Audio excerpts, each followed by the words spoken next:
Chapter 1: Historical Antecedent in a Course of Science and Technology. This chapter talks about the contributions of different civilizations which became the foundation of development of science and technology.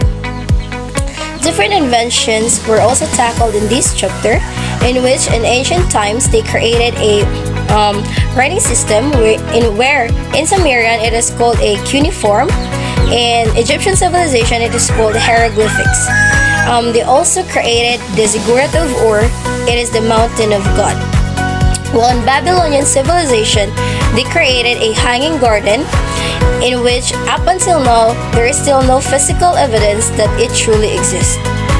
In Middle Ages, one of the most invention here is the weaponry, like bows and arrows, spears, and armor.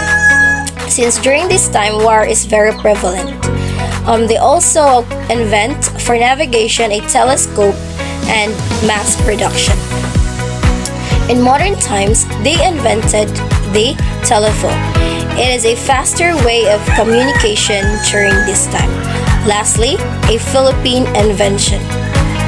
Even though our country is still a developing one, we also contributed in the global advancement of science and technology.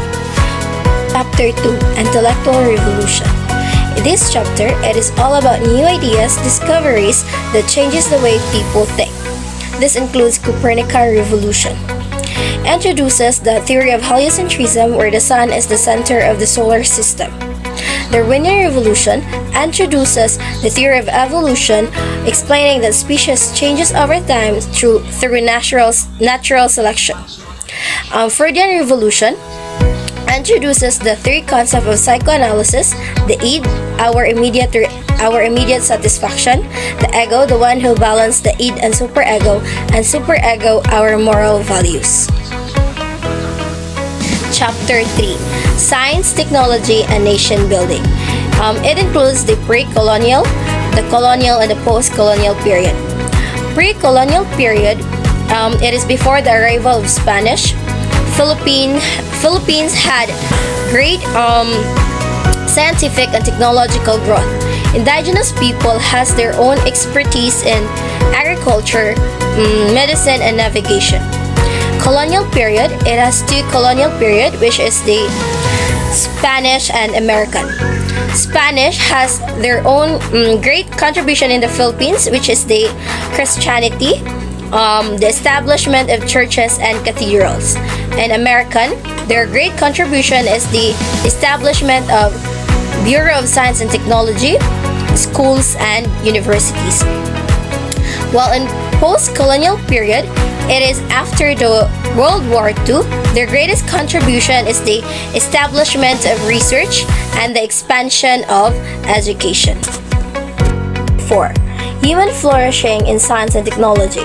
This chapter, it is all about achieving fulfillment and self-actualization by integrating the progress of science and technology into a well-lived life within a community.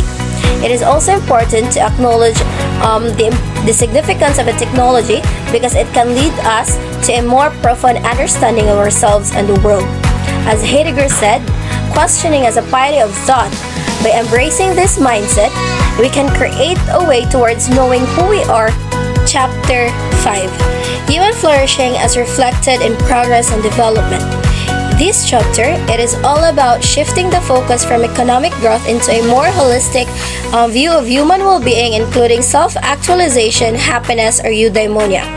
Traditional development metrics like GDP are challenged in favors for those who measure human flourishing, such as life expectancy and happiness, which leads to argument for some to develop, reducing excessive consumption in rich countries for greater sustainability and equitable progress.